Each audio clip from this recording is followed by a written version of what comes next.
as if it were born from a wish, it appeared before my eyes.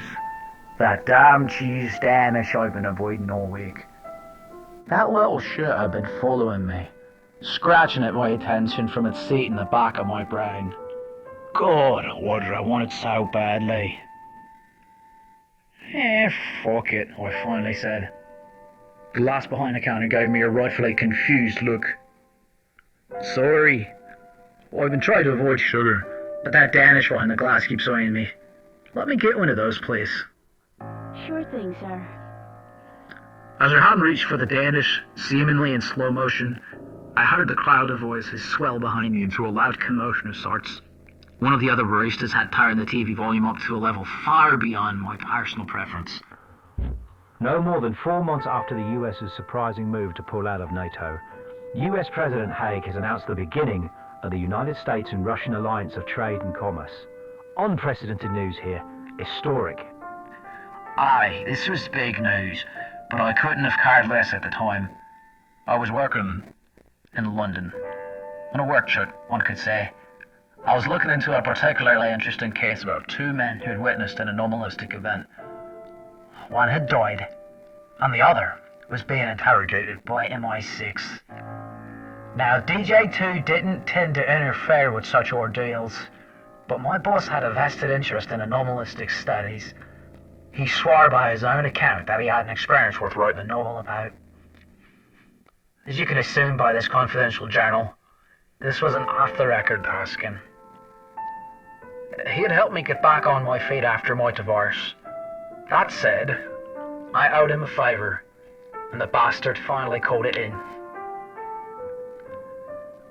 After leaving the cafe, Danish in hand, I scooted over to London Park to meet with my source. If you know intel, then you know the trade. No names, no significant places.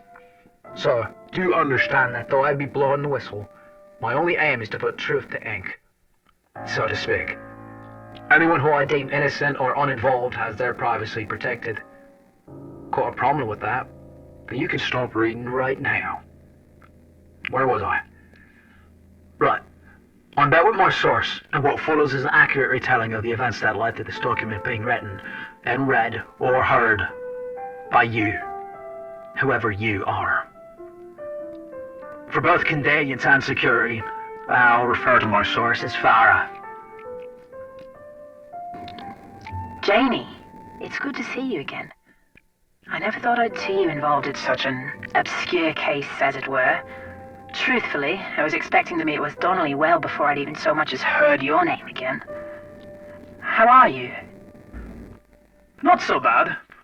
It's quite nice seeing you again as well. To be frank, I was brought in as a favour to McCormick.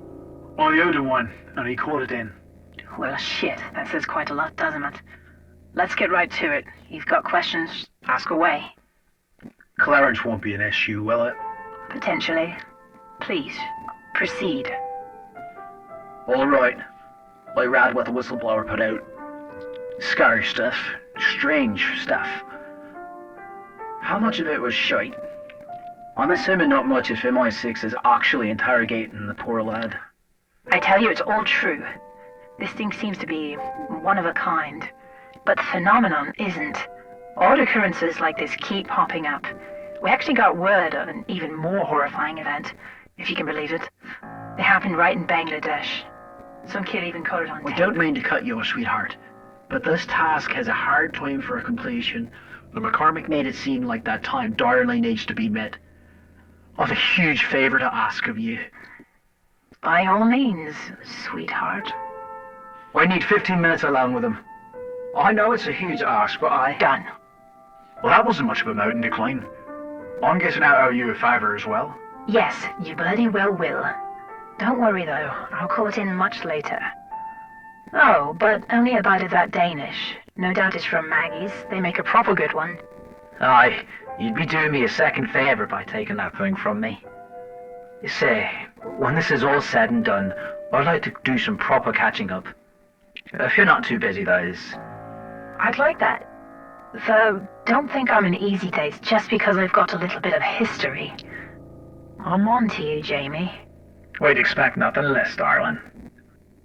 Aye, we had a history. We both worked as interns for British Aid Solutions back in the 1980s. I had some strong feelings for her. I don't think she felt the same way. Though I don't think she felt too strongly about anyone. I miss those days. They were simpler, but not very much.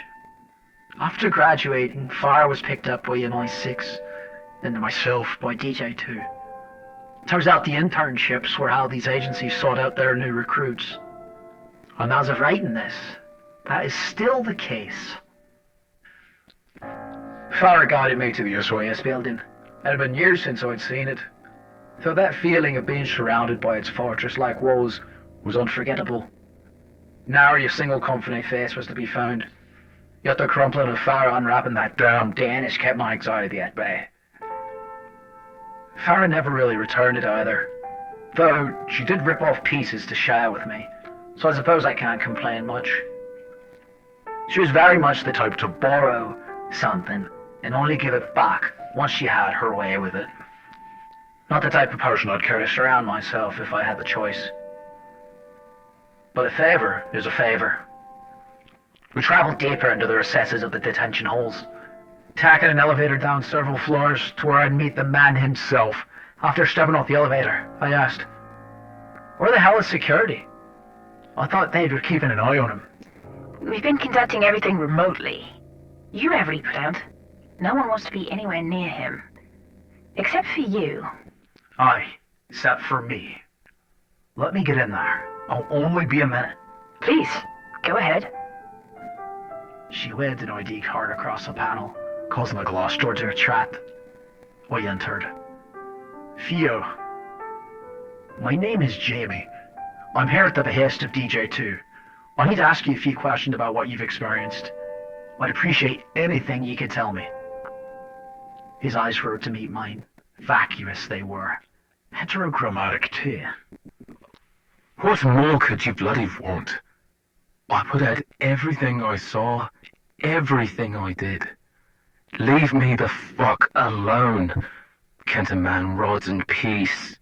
After everything I've been through, am I not at least owed that? Hear me out. Maybe you don't have to rot at all. I've got a single question for you. At that point, I pulled out a crumpled sheet of paper with a phrase McCormick said I must read aloud when meeting Theo.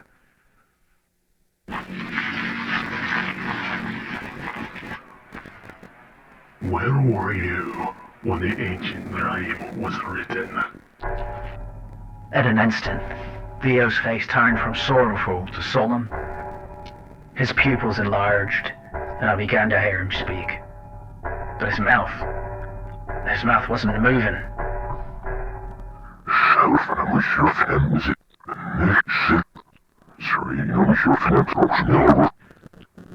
I right near shot myself after hearing that.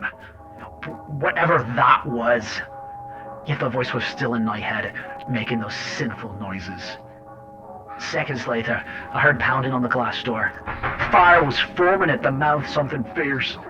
I'd seen enough to know what poisoning looked like, but she was screaming something absurd to get the security to come down. He poisoned me. He bloody fucking poisoned me. She collapsed to the ground. The Danish flung out of her hand and slid down the hallway towards the entrance. Farah, what the fuck are you talking about? How the hell were you poisoned? My mind raced to sew up the fears with logic. Was the barista a spy? Did someone frame me? Did McCormick set me up? What did I miss? I'm trained for this. I heard the paces of shouting of guards grow ever closer. In my fear, I reached for Theo and pulled him up by the collar. What the hell is this? What did you do? Get the fuck out of my fucking head.